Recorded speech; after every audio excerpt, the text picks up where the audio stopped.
de la cultura y de la religión española. A ver qué te pasa. Tú también, que no me pasa nada. Oye, que a mí no me engañas, que te conozco, ¿eh? ¿Es por tu novio? ¿Os habéis peleado? Pues que no lo encuentro, que no sé nada de él y que nadie sabe nada. El caso es que venden más de 1000 pantalones por hora y necesitan a alguien que les surta.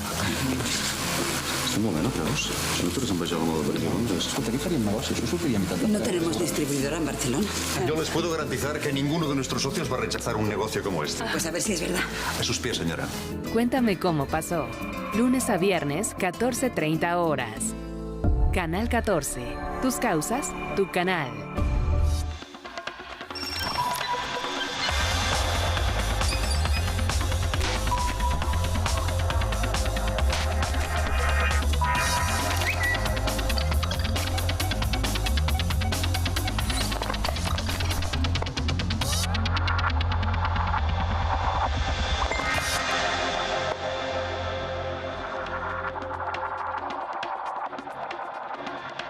Hola, ¿qué tal? Yo soy Luisa Canturrios y le doy la bienvenida a una emisión más de Hashtag Polémica en Redes.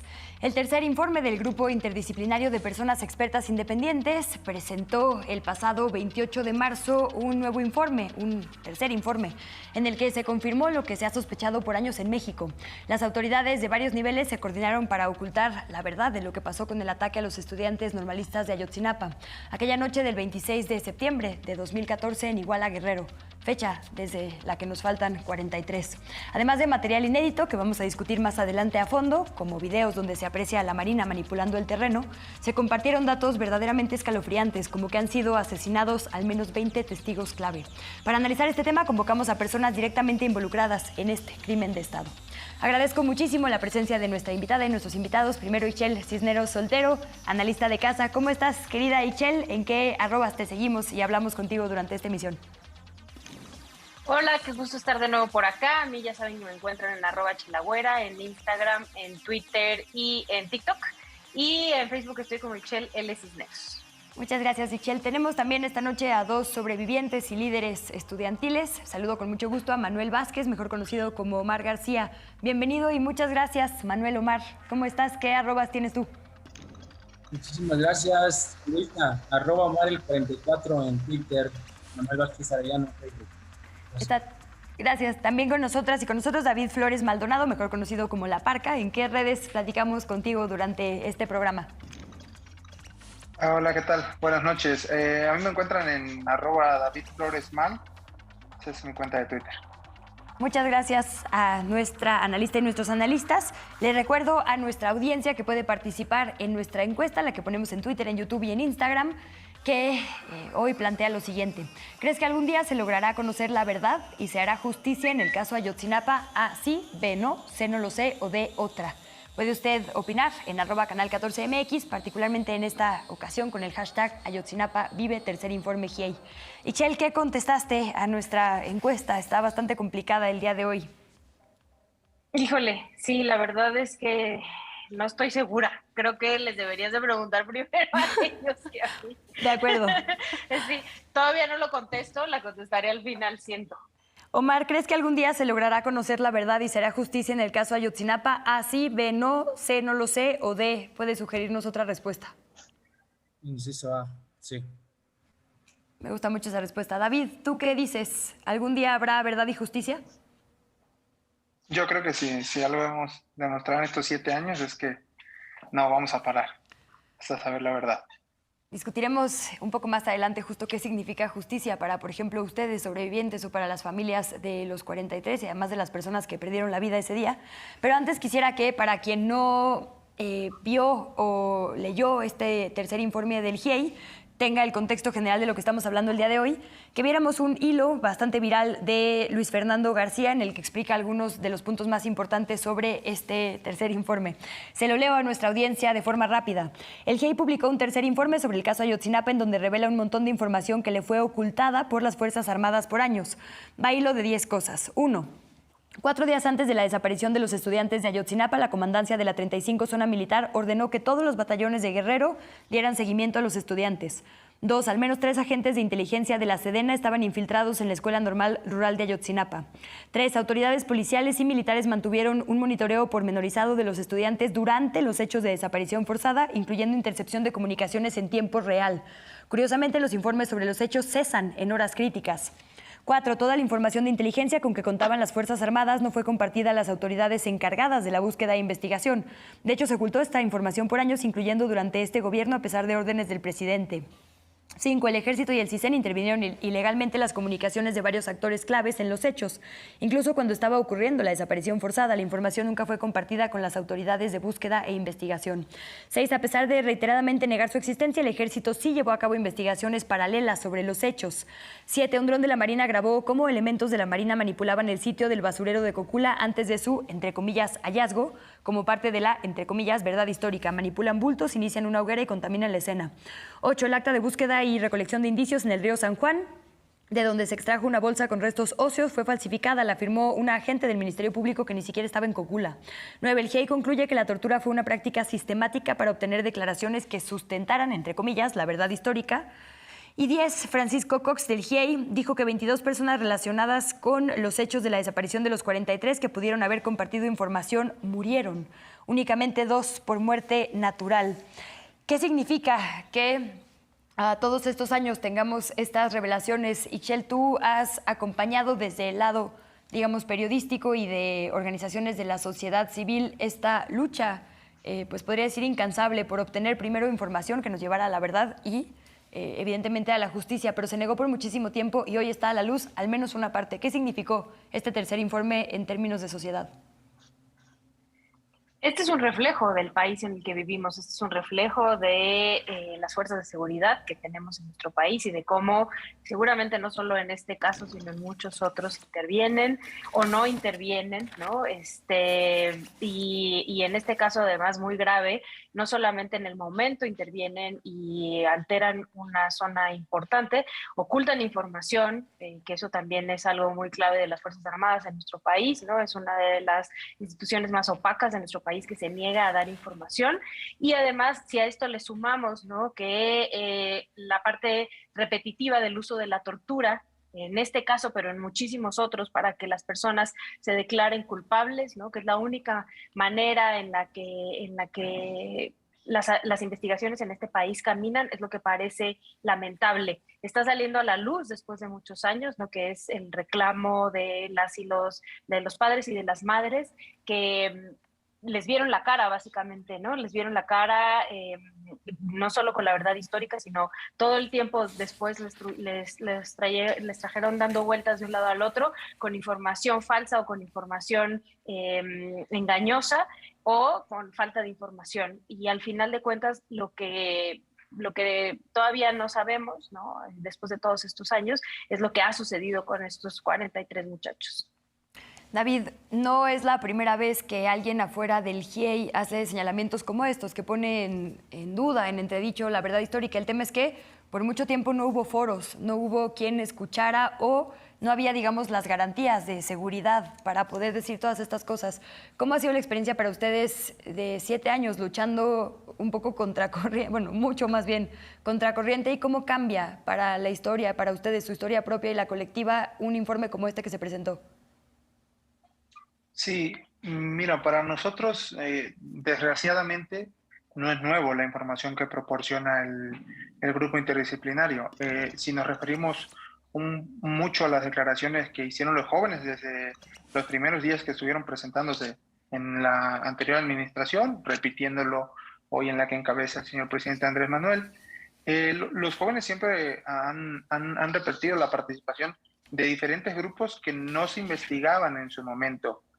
Cuando nace la verdad histórica, recuerdo perfectamente el movimiento Padres de Familia, la Normal de Ayotzinapa, organizaciones de la sociedad civil, nos planteábamos muchas dudas que podría otorgar la investigación.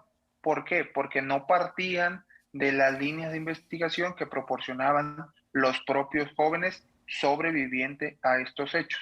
Esta parte que presenta hoy el grupo interdisciplinario es una confirmación oficial de los muchos en su momento que se le planteaban incógnitas a las suposiciones que hacían los jóvenes, que hoy en día son verdad. Existió manipulación, se sembraron evidencias y bueno, todo, desgraciadamente, todo lo que ha destapado hoy el grupo interdisciplinario de expertos, pues va de la mano con lo que señalamos en su momento, ¿no? Que se planteó una historia con la finalidad de cerrar el caso, no nunca de otorgar ni siquiera verdad, mucho menos justicia en este aspecto. Para nosotros, no voy a decir que es gratificante, porque la información que he proporcionado es fuerte, es dura, es dolosa, pero no, fortalece mucho de la parte que siempre han enmarcado tanto los padres de familia y los jóvenes, que pues la verdad histórica no se planteaba ni siquiera en un principio con la información que proporcionaban las víctimas, sino que era totalmente una novela parecida que la producía Televisa. Omar, sabemos que las normales siempre han estado bajo la mira gubernamental. Eso me parece que no es ningún secreto, no es la primera vez que había confrontaciones. Hubo este antecedente en la Autopista del Sol. Ya hablaba yo al principio de esta emisión que además de los 43 desaparecidos tenemos el ataque contra los avispones. Es decir, las normales están inmersas en un ciclo de violencia constante con el gobierno, desde el gobierno. El tema de la infiltración de militares es una de las cosas hoy sobre la mira. Por ahí hay un tuit, en realidad es una columna de Cau Sirenio, pero publicada por pie de página, que dice: conocía a varios militares que ingresaron a Ayotzinapa como aspirantes de escasos recursos. Sí lo eran, la única verdad es que el Estado mexicano planeó y ejecutó la desaparición de 43 normalistas. Es una realidad difícil de entender, la de Guerrero, sobre todo estando quizá nosotras y nosotros en ciudades o lejos de estas dinámicas, pero probablemente había justo familias con militares, probablemente había ahí gente de muchas regiones. ¿Cómo entender el papel de estos infiltrados del ejército? ¿Ustedes tienen idea, lo sospechaban? ¿Cómo es, digamos, esta idea para los estudiantes? Gracias, Luisa. Yo pienso que lo primero que hay que establecer es que Ayotzinapa es un movimiento estudiantil desde hace más de 70 años. Y al ser un movimiento estudiantil y vinculado al movimiento social, su naturaleza es contenciosa, es decir, tienen una postura política frente al Estado. Y el Estado entonces tiene que defenderse o tiene que formular mecanismos para desactivar esto que para ellos significa una amenaza. En los años 60, 70 también se vio claro la guerrilla de Luz de Cabañas, Genaro Vázquez. Esto alarmó mucho al Estado y continuaron tachando a los normalistas como semilleros de guerrilleros. Entonces, uno de los mecanismos para desactivar el movimiento estudiantil, para tenerlo vigilado sobre todo, para tener inteligencia de primera mano, es infiltrando, por supuesto, agentes del Estado, tanto policías como militares. Esto, aunque no siempre nosotros llegábamos a identificar a estas personas, sí sabíamos que existían por testimonios de algunos otros compañeros en el pasado, porque a algunos de nuestros compañeros a alguien se les acercaba en Chilpancingo o en algún otro lugar a ofrecerles pues por ahí una lanita mensual para que les pasaran información de a qué horas iban a marchar, a qué horas iban a manifestarse, a dónde iban, a dónde se trasladaban, cuándo iban a tomar autobuses. Eso es parte, en primer lugar, de reclutar gente, pero también, obviamente, pasan al siguiente nivel, infiltrar tal cual. Esa es la situación, ¿no? Aunque no se entiende por qué uno de sus elementos está hoy desaparecido. Pensamos que tendrían que haberlo defendido, ¿no? Pues justo lo que no entendemos es cuánta gente sabía o no sabía lo que estaba sucediendo. Se habla ya de varios niveles de gobierno, Ixchel. Se intentó en un principio acotarlo como que había sido un tema municipal, como que había sido solamente un tema justo del alcalde Abarca y de su esposa. Y ahora entendemos que no solo no fue así, que participaron todas las fuerzas de nuestro país, las estatales, las federales, Marina y Ejército. Y decía el presidente, por ahí tenemos también un pequeño audio, a ver si lo podemos escuchar en un video de La Octava. Es muy difícil que el más alto dirigente de nuestro país, que en ese momento era Enrique Peña Nieto, no supiera de la intervención en el basurero de Cocula. Cuando se le preguntó al presidente fue como muy cuidadoso, no quiso decir Peña tiene responsabilidad, y entonces justo muy hábilmente un reportero de Canal 14 le dijo, bueno, ¿hay posibilidad de que un presidente no sepa sobre un operativo así? Y ahí fue cuando dijo, la verdad es que sería imposible. Me llama la atención esta frase de Cau. El Estado mexicano planeó y ejecutó. es difícil no pensar en una planeación con tantos actores al corriente de lo que estaba pasando. Es, digamos, parte de lo gravísimo de la situación. Sí, porque además, como menciona Omar, esto no es la primera ocasión que sucede, ¿no? O sea, el Estado mexicano siempre ha intentado acabar con las normales rurales en todo el país y siempre ha estado tratando de que las y los estudiantes en este país no se organicen y no se movilicen, ¿no? Entonces, justo al no solo criminalizarles, sino ahora, bueno, meter a personal del ejército dentro de la normal o espiarles, ¿no? Que eso también, como lo comentaba Luis en el hilo, es muy grave, ¿no? O sea, tener esta parte de espionaje de las comunicaciones de los integrantes de la comunidad estudiantil, es como el Estado está armando, ¿no? Y quiero suponer que a eso es a lo que se refiere la nota. Y como bien mencionabas al principio, pues sí, era muy fácil, ¿no? O sea, como primero solo encasillar en la parte de la familia Barca y después vincularlo con el crimen organizado, y es lo que regularmente se hace en este país, ¿no? Eran bandas, así se menciona, eran bandas unas contra otras, ¿no? Que se terminaron matando, pues se acabó, cerramos el caso, unos muertos más y no queremos investigar más allá, pero en este caso específico, justo la movilización y como la organización previa que tienen las normales rurales es lo que no permitió que se continuara con esa narrativa, lo que decía David, tanto la lucha de las y los estudiantes y también de los padres y las madres de familia, el decir, no me creo tu narrativa, ¿no? O sea, ahí hay algo más y tenemos evidencia de que, y tenemos las historias de personajes justo como Omar y como David que lo vivieron ese día y que nos contaban, así no fue, ¿no? O sea, más allá de las investigaciones que se fueron haciendo después, en ese momento los propios estudiantes lo mencionaban así, incluso vecinos y vecinas, ¿no? Entonces, creo que, y cierro con esto nada más, pues sí, la parte periodística también fue muy importante para visibilizar esto, ¿no? Justo, ya no tenemos ahorita tiempo porque tenemos que ir a un corte, pero a la vuelta nuestro querido Checa preparó un gran hilo sobre todos los periodistas cómplices con sus investigaciones, que por supuesto vamos a revisar a detalle. Entonces, si les parece, vamos rapidísimo a una pausa. Les recuerdo a nuestra audiencia que hoy le estamos preguntando si cree que algún día conoceremos la verdad y habrá justicia en el caso Ayotzinapa. Así, ve, no, sé, no lo sé, de otra opción. Opine en Twitter, opine en YouTube y opine en Instagram. Volvemos. Quédense en Canal 14.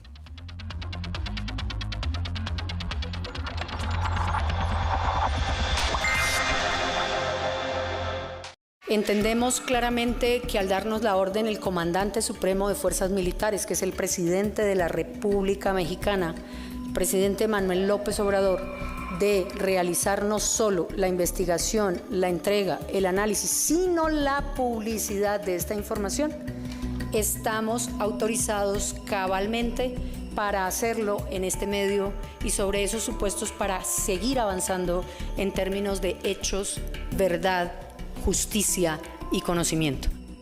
8 años después se reveló una presunta manipulación de la escena del crimen en Ayotzinapa. Es muy difícil que no se entere el presidente, más cuando se trata de un asunto delicado. No es cierto eso de que el presidente no sabía o el gobernador no sabía. No, sí se sabe. Especiales 14 presenta Ayotzinapa, las líneas que llegan a Los Pinos. Martes, 9 horas. Canal 14. Tus causas, tu canal.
Muchísimas gracias nuevamente por su sintonía y por sus comentarios. Como era promesa, vamos a ver este hilo que nos comparte amablemente Andrés Torres Checa, también un analista reiterado en este espacio. Dice lo siguiente, me voy rápido porque también hay bastante gente a quien señalar. La impunidad del caso Ayotzinapa se sostuvo gracias a los medios que defendieron la verdad oficial, cuestionaron la legitimidad del GIEI y criminalizaron a los estudiantes. Aquí también hay una deuda de justicia y verdad. Hagamos un hilo colectivo que evidencia esta complicidad. Carlos Marín exigiendo que los padres de los 43 se disculpen con Murillo Karam. Hoy sabemos que la PGR de Murillo Karam alteró la escena del basurero de Cocula. Los innumerables cartones racistas, estigmatizantes y revictimizantes de Paco Calderón. Esta columna de Roberto Roque en El Universal que afirmaba que los representantes de las familias en realidad estaban coludidos con Murillo Karam y le ocultaban información del caso a los padres de los 43. Esta columna de Pablo Iriart que vincula sin pruebas a los estudiantes desaparecidos con el grupo criminal de los Rojos y además defiende la verdad histórica. Los reportajes de Ciro Gómez Leiva defendiendo el actuar de Tomás Cerón, en particular cuestionando que el subprocurador haya obtenido confesiones bajo tortura pese a que están grabadas. Las innumerables columnas de Héctor de Mauleón sosteniendo la verdad histórica, deslegitimizando el trabajo del GIEI y minimizando los hallazgos de la unidad del caso Ayotzinapa. La campaña de deslegitimación del trabajo del GIEI que realizó La Razón, de Pablo Iriart. Esta columna de Raimundo Sánchez asegurando que el GIEI mentía. Luis Cárdenas y sus constantes ataques contra el GIEI. Bueno, hoy todo tiene sentido, ¿no? Que se haya atacado tanto al GIEI. Otro de los favoritos de la verdad histórica es Pascal Beltrán del Río, que sostuvo la versión de los Abarca como eje central del caso. La dura y burda crítica del actual director de la Facultad de Derecho de la UNAM al trabajo del GIEI. Obviamente no podía faltar, dice Torres Checa, el teacher Joaquín López Dóriga, que incluso en 2018, con 2 informes del GIEI ya publicados, aún sostenía la verdad histórica como versión oficial. Y bueno, si nos vamos así, hay un montón de otros medios de comunicación.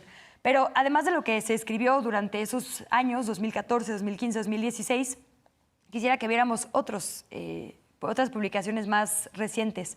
Un hilo de Luis Tapia que se refiere ahora a una columna un poco más actual. Dice lo siguiente: Carlos Marín escribió varias mentiras sobre el caso Ayotzinapa como acostumbra. Por ejemplo, dice que la administración anterior de la CNDH realizó la más exhaustiva investigación de la historia sobre el caso. Es decir, sigue escribiendo al respecto, a pesar de todo lo que se dice y se ha dicho con estos informes.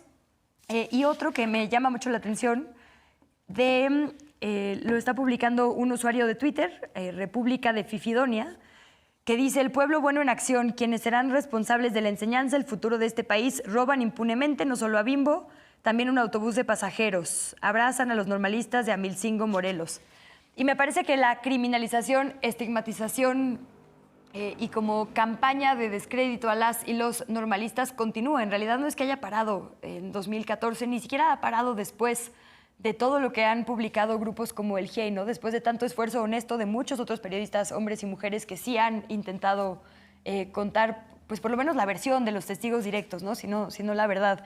¿Qué dicen sobre esto? Me parece un buen momento, Omar, David, para hablar respecto de esto, de cómo en vez de intentar entender la asfixia presupuestal, las condiciones en las que viven los estudiantes, de verdad luchando por su vida, muchas veces contra la adversidad de asfixia desde muchos sentidos, se les criminaliza por actos como este, ¿no? Un camión de Bimbo, que es casi un acto simbólico.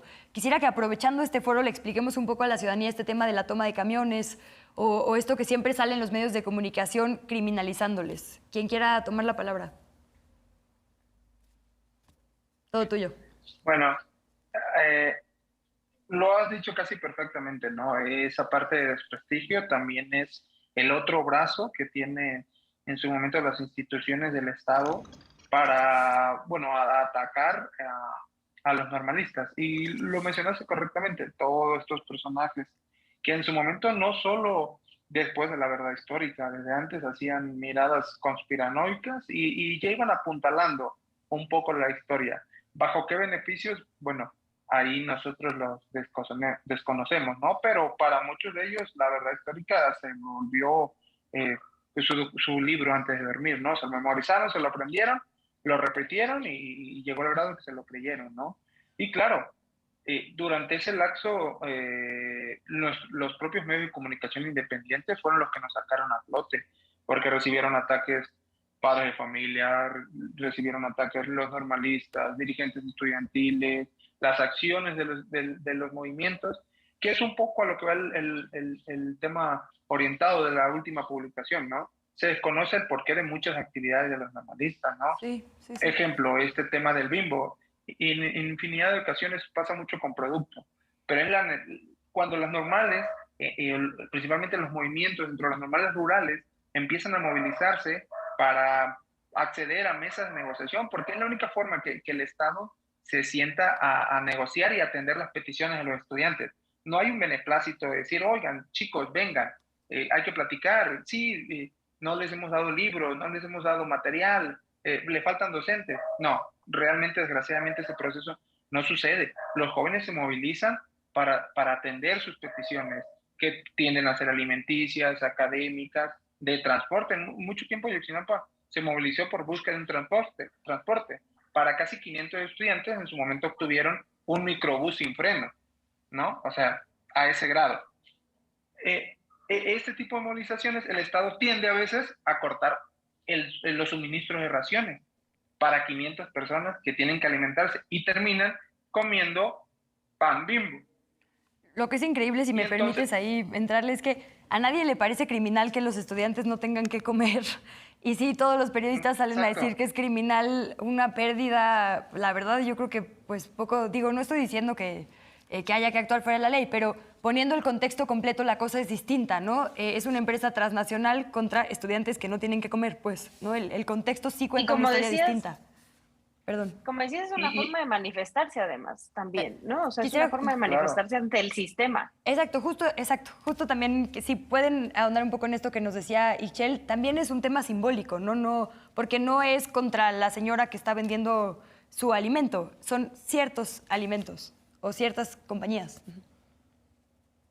Sí, creo que por la posición política misma de las normales rurales, un poco anticapitalista, antisistema, contra la opresión, la desigualdad. Es más, muchas veces cuando se toman camiones de la Bimbo, de la Coca-Cola, Bachoco, algunas otras, el excedente muchas veces se va a repartir a las comunidades rurales también, a las más cercanas a la normal rural. Entonces tampoco es que se ande lucrando con estos productos. Además, no olvidemos, legalmente están aseguradas estas empresas. Un camión se les vuelca por ahí en la carretera y se los paga el Estado inmediatamente, o están asegurados.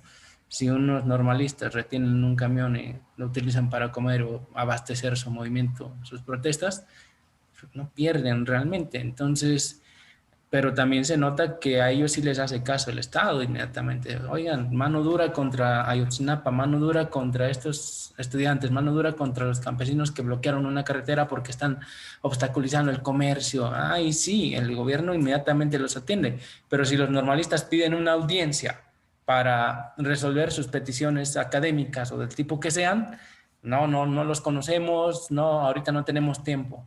Ahí está el tema principal, porque a unos los atienden rápidamente y a otros pues tienen que actuar de esta manera para que sean escuchados. Déjenme sumar un tuit que en realidad es una nota de Animal Político.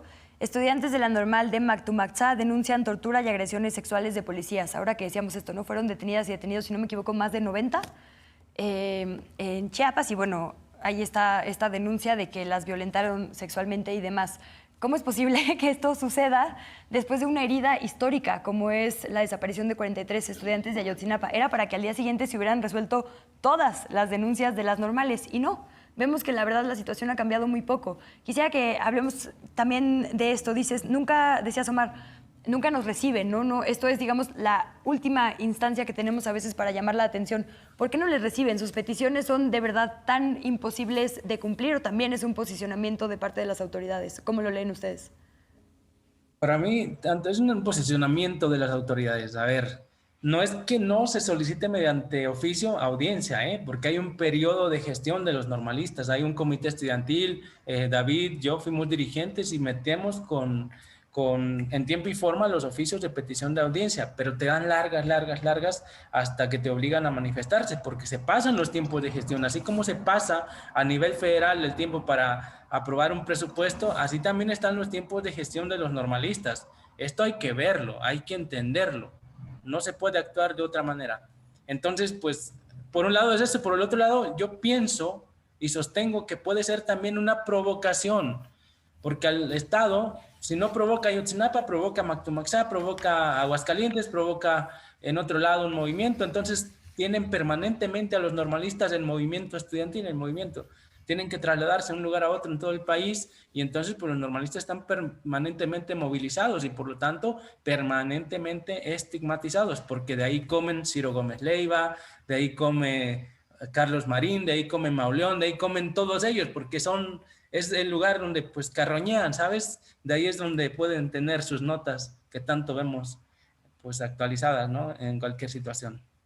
Michelle, sí hay medios que han intentado hacerlo distinto, pero la verdad es que es muy difícil competir contra estas versiones, sobre todo cuando son homologadas y tienen todos los recursos. Sí, lo vimos, justo con La Verdad Histórica, lo veíamos cómo salían las columnas casi con las mismas cabezas y las mismas instrucciones de lo que tenían que poner, ¿no? Estos periodistas, que además lamentablemente en este país pues tienen estos grandes espacios con grandes audiencias, ¿no? Y sí hay muchas personas que les siguen, que les escuchan y que al final estos otros periodistas o estos otros medios que están tratando de empujar, ¿no? O por ahí tú y yo justo trabajamos en un libro que lo que quería era mostrar quiénes eran los 43 normalistas, porque se hablaba de todo esto, de los camiones, y se hablaba del narco, y se hablaba de todo esto, pero no nos habían dicho quiénes eran. Y estos ejercicios, proyectos, la verdad que a mí me parecen como hermosos, se quedan de lado cuando los grandes medios de comunicación o estos grandes espacios que tienen acceso a unas audiencias tremendas, le dan solo el espacio a la versión oficial, ¿no? Y es eso, es lo que nos enseñaron a ti y a mí en la escuela que no se debe de hacer, ¿no? El compartir el boletín que te pasa la secretaría sin cambiarle una coma y sin cuestionar absolutamente nada, ¿no? Y además entonces, todos esos espacios...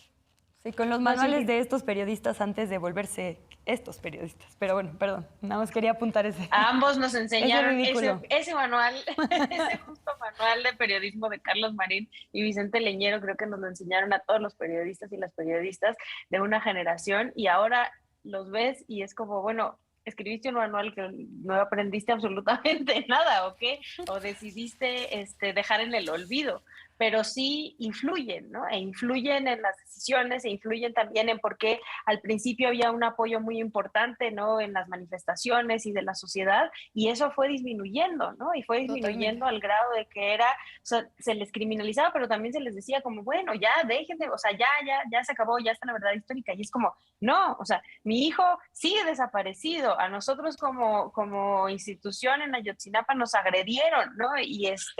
Y no hay, esto no ha avanzado hacia la obtención de verdad y justicia. Y por eso te digo que la importancia de cómo tanto los familiares como los estudiantes han seguido pujando para eso, y acompañados, la verdad, sí, de muchos periodistas y de muchas periodistas que han dicho, vamos a contar estas historias. David, tenemos 2 minutitos, pero quisiera hablar de cuando un grupo de estudiantes hizo que un presidente o candidato acabara en el baño de una universidad encerrado, y en ese entonces fue vivan los estudiantes organizados, que por supuesto sigue arriba, y qué padre que los estudiantes y las estudiantes se organicen, ¿no? Eso es lo que queremos ver, que presionen políticamente y que estén politizadas y politizados. Y por otro lado, tenemos a justo comunidades de estudiantes súper organizadas y organizados por décadas, estudiantes, además hombres y mujeres que tienen muchas y muchos en común, venir de municipios que comparten altos niveles de marginalidad. Y estas que se organizan y estos que se organizan y crean estas comunidades justo muy virtuosas de enseñanza y de pues, politización de las juventudes, son súper estigmatizadas. ¿Por qué? ¿Crees que también es un tema de los medios, es un tema de una sociedad mexicana también pues sumamente clasista? Yo creo que son ambas partes. También es la parte de la cobertura que se le da y el sentido desde la primera nota, ¿no? El ejemplo que pusiste fue correcto. Probablemente en ese suceso fueron las primeras actividades que se realizaban de ese tipo. Y desgraciadamente en el tema de los normales rurales existe esta parte del estigma sobre ya totalmente sus actividades. O sea, ya el gobierno ha sembrado en la sociedad una imagen dañada de los estudiantes. No se concentran en realmente investigar qué es lo que sucede detrás de las actividades de los estudiantes. Cuando uno ve una actividad principalmente social o actividad de los jóvenes, solo se concentra en esa actividad. No hace preguntas del por qué, cómo han llegado ahí, qué ha pasado antes, quiénes son estos jóvenes. Eso es desgraciadamente lo que sucede.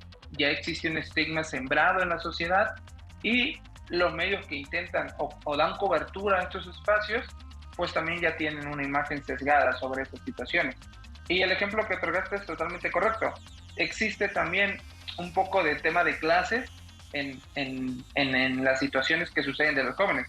Son jóvenes, son de escasos recursos, tan alejados de la capital, provenientes de escuelas totalmente distintas, y me recuerda a, hombre, cuando un ejemplo un poco exagerado, a los casos de los youtubers, cuando compran comida en el mercado o compran un traje típico y todos, muy bien, cuando, bueno, existen sociedades completas que utilizan un traje típico y representan a nuestras raíces y que son a las que tenemos que hacer caso y apoyar, pues no solo viendo un video de cualquier youtuber mexicano que quieramos ver. Prácticamente es igual con el tema de los normalistas, porque son los normalistas. No se concentran en esa situación.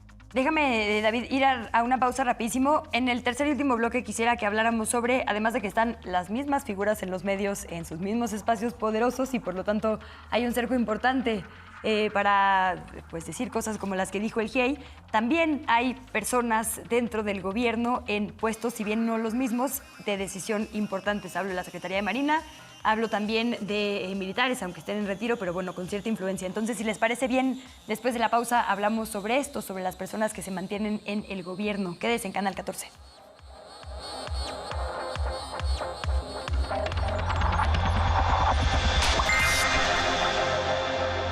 He venido en cuanto he podido.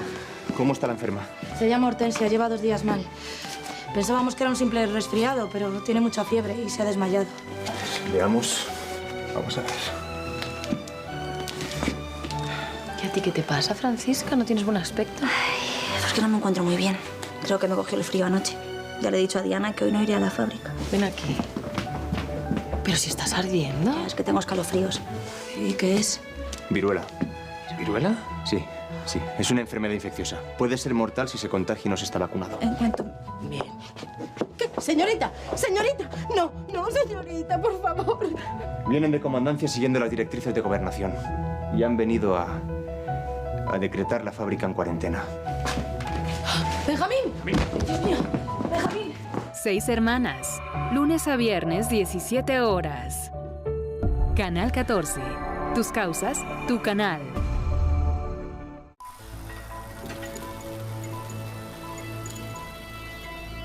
El caso que voy a referir es rigurosamente verídico y solamente hemos cambiado nombres y fechas por razones fáciles de comprender. Dirigida por Zacarías Gómez Urquiza. Un suspenso filmado en 1953. Acabamos de recibir esta carta de los plagiarios. Según esta carta, yo debería retirarme. Por piedad, señor Quintana. Tenga usted compasión de nosotros. Vamos, Valente, no me va usted a decir que alguno de ellos es el plagiario. Le parecerá a usted absurdo, pero tengo la seguridad de que todas las cartas de los plagiarios han sido depositadas al buzón desde la misma casa. Cinema 14 presenta El mensaje de la muerte. Función para desvelados. Lunes, 23:20 horas. Canal 14. Tus causas, tu canal.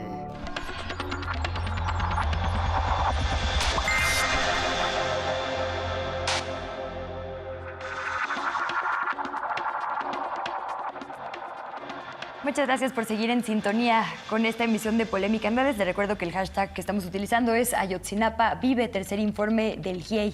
Hablábamos en el bloque anterior sobre el papel de los medios de comunicación. Hablemos ahora sobre la otra cosa muy escandalosa que reveló el GIEI en este tercer informe, que es el papel de las autoridades. Ya hablamos un poco de este espionaje, pero bueno, otro gran tema es el video inédito de la Marina acomodando o manipulando, digamos, el terreno. Y en ese sentido quisiera que viéramos 2 tweets. Bueno, es un tweet y una nota que les comparto. Uno de Sin embargo, que dice: la noche de igual es más oscura sin la versión de Cienfuegos sobre los normalistas. Es una entrevista que le hacen las y los colegas de este medio a integrantes del GIEI, en particular a Ángela Buitrago.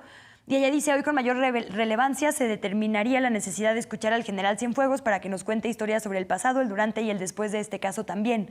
Esta información, los videos y lo que reveló el GIEI reposaba hace 7 años. La conocían todos los elementos y la conocía inclusive el secretario de Defensa en esa época y el secretario de Marina de esa época.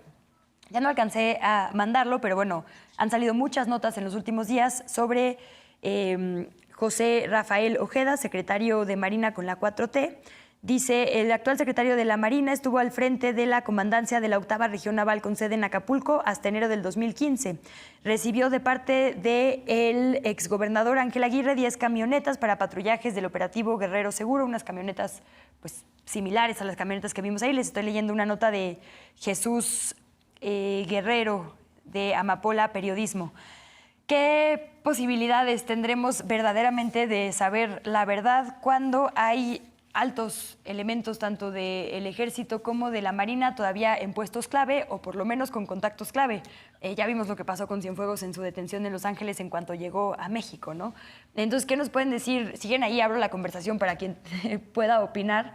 Decía el propio GIEI, sí se está entregando muchísima información, pero sigue habiendo resistencia. Pues cómo no, si estos personajes clave siguen en puestos clave, ¿no? Quien quiera, si quieres, Omar, no hemos escuchado. Sí, bueno, yo aquí tengo que ser muy fuerte y duro, ¿eh? La verdad, no se tiene que esperar más. En primer lugar, pues nosotros vimos al ejército aquella noche participando. O sea, ¿ustedes solo vieron al ejército? No, vimos a otras corporaciones y otras personas, pero quien nos encerró a David, a mí, a otros 25 compañeros en la Clínica Cristina fueron militares. Fue el ejército mexicano. Eso yo no lo voy a dejar de decir nunca porque es así y porque podemos y tenemos posibilidades de reconocer a varios de los que estuvieron aquella noche ahí, que nos mantuvieron encerrados. ¿Y se les ha preguntado, Omar, ustedes han testificado esto y dicho que podrían reconocer a elementos? Sí, todo eso está en los sobrevivientes. Estamos un colectivo nacional de sobrevivientes de más de 20 que estamos testificando al respecto todavía hasta la actualidad y que pues pronto vamos a estar frente a juez también y frente a los militares. Entonces, pues claro, vamos a seguir señalándolos. Entonces, esta es una cuestión y claro que nos incomoda mucho que Cienfuegos haya sido rescatado de Estados Unidos y ahora pues pareciera que no se le quiere ni tocar cuando se suponía que se le traía para ser juzgado aquí.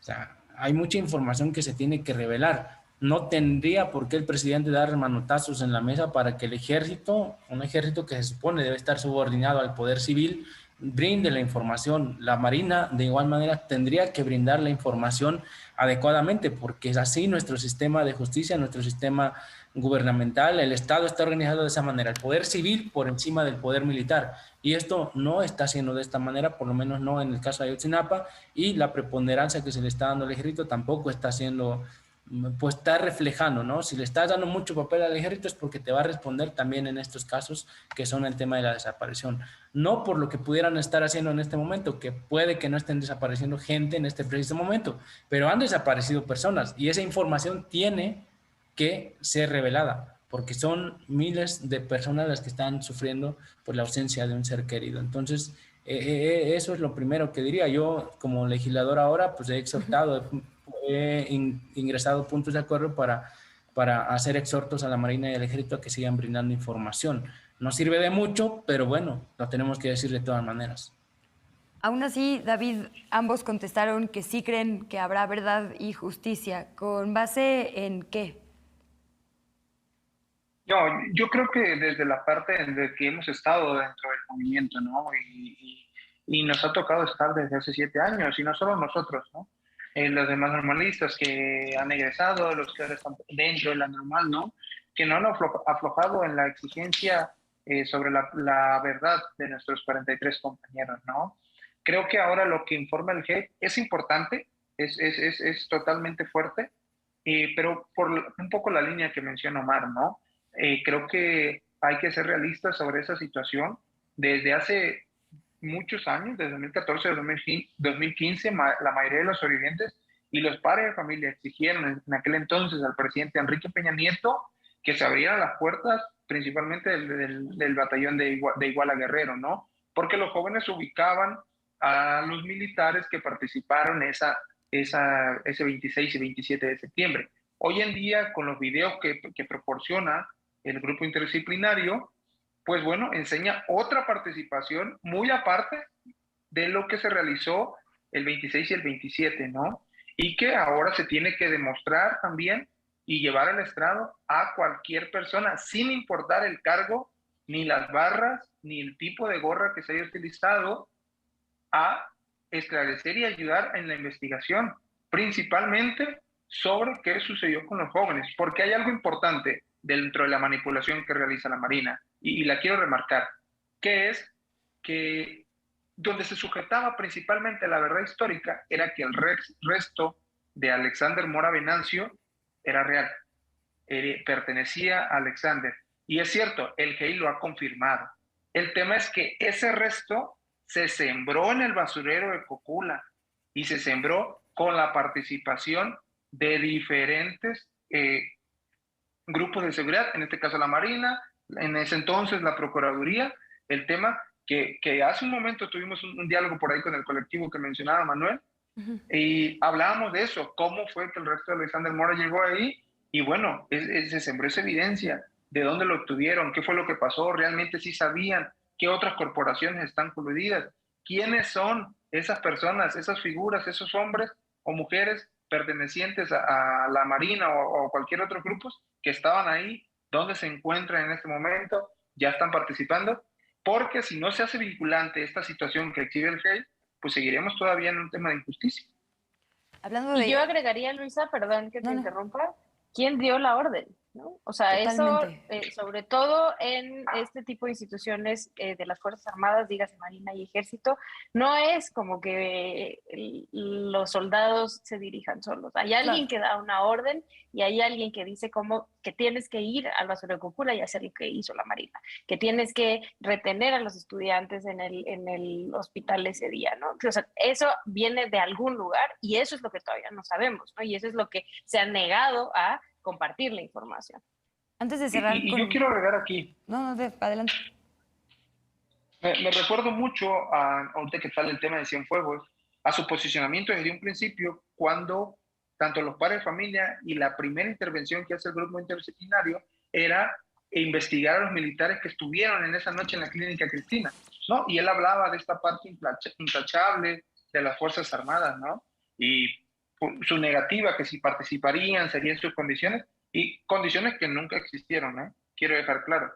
Entonces, hoy en día, para nosotros es importante que a esos militares que reconocemos que tienen nombre y apellido, pues puedan ser entrevistados, pues en este caso por la unidad de investigación y por el mismo grupo interdisciplinario de expertos.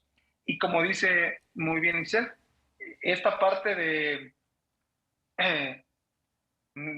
la colaboración que se pudo haber hecho, que no fue por sí sola y que probablemente hubo indicaciones de muy altos rangos, entre ellos son muy probablemente el señor Cienfuegos, el general Ojeda, que hoy en día por ahí están todavía en algunas corporaciones y que también tienen que rendir cuenta. Déjenme, porque nos quedan unos minutitos, poner varias cosas sobre la mesa para que cada quien abra conversación sobre lo que le parezca más importante dejarle a nuestra audiencia. El tema de tortura, Ixchel, ¿cuántas verdades, yo le preguntaba el otro día, digo, históricas, pero también comunes en nuestro país, no están construidas sobre tortura? Y esto es, digamos, falta de justicia para las víctimas indirectas que son sus familias, pero también para quienes siembran el delito, ¿no? No tiene ningún sentido agarrarse a un culpable de la calle como ha sucedido en un montón de casos. Bueno, 4 de cada 10 personas privadas de la libertad dice que le fabricaron el delito, ¿no? Esto pasa en los grandísimos casos, pero también en los casos sin tanta atención mediática.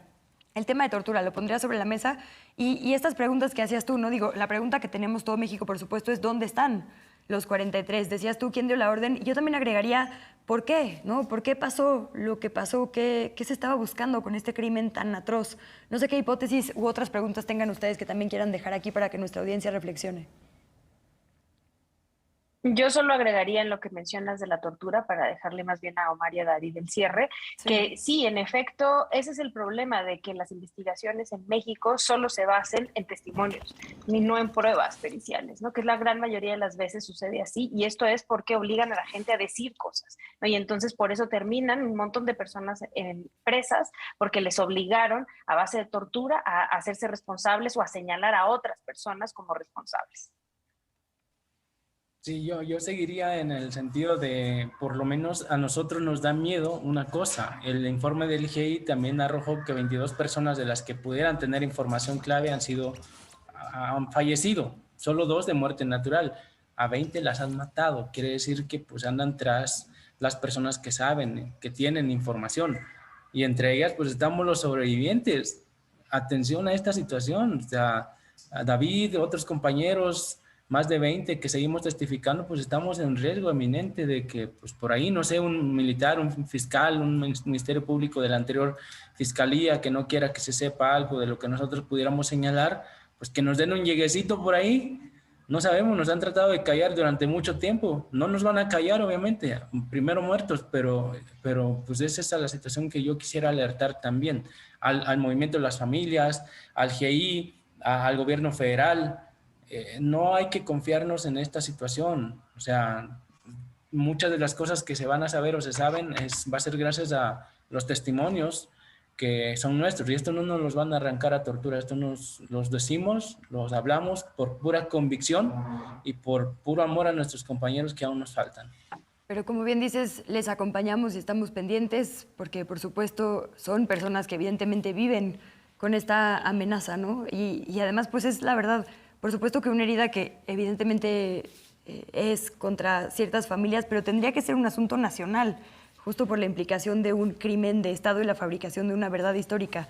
Te preguntaría para cerrar, David, ¿qué sería algo cercano a la justicia? Porque sabemos que nada más que la aparición con vida quita la angustia de una persona desaparecida.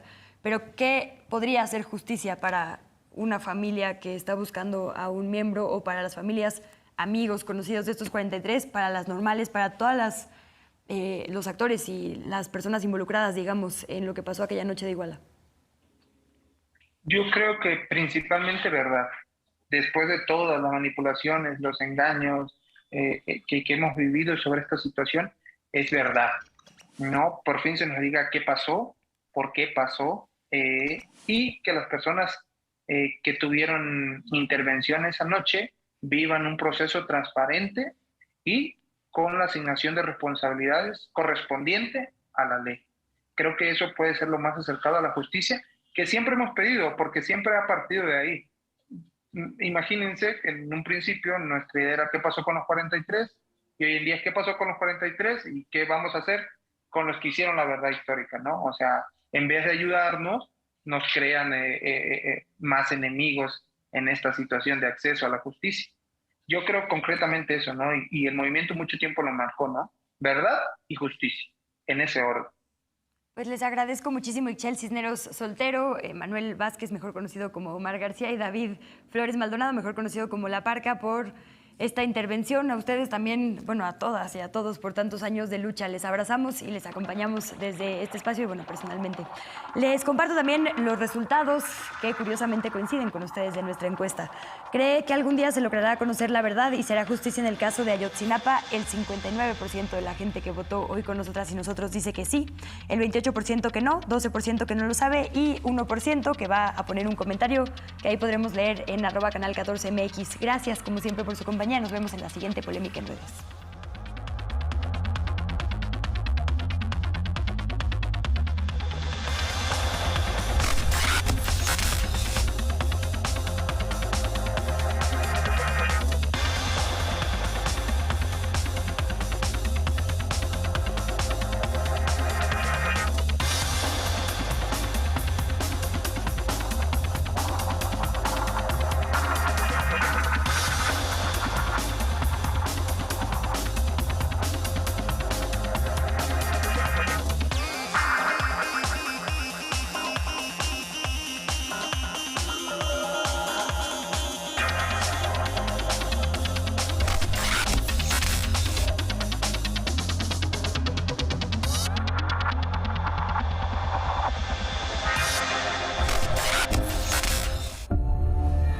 A continuación, Cinema 14, un monstruo de 1000 cabezas.